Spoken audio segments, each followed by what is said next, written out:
afternoon guys, magluluto na naman ang nanay ng ulam sa tanghalian.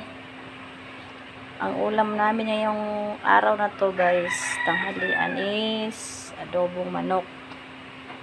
So ayun guys, may mantika na yung kawali guys, gisa-gisa lang, luya, sibuyas, bawang. Guys, gisa-gisa lang tayo guys. Luluto na naman ang nanay. Tanghalian. Ulam sa tanghalian. Adobong manok. Yan guys, minarinate ko na yan guys. Timplado na yan.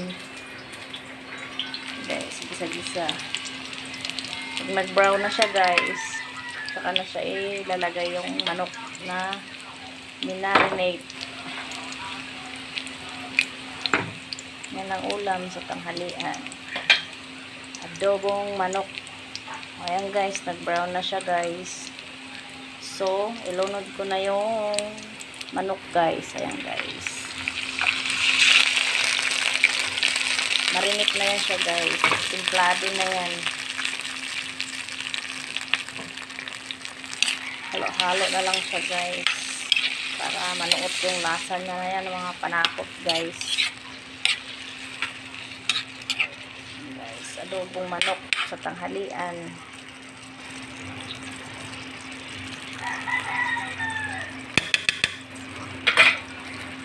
Lagyan ko siya ng dahon ng laurel.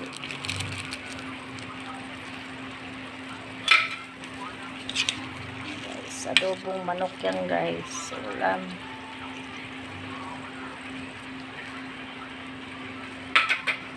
Guys, timplado na yan guys, tinimplahan ko na yan nung minarinate ko yan guys. Adobong manok, sarap guys, adobong manok. Pa-request kasi ng aking bunso to guys, magluto daw ako ng adobong manok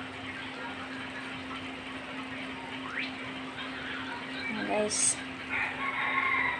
Guys, thanks for watching guys, for today's video guys.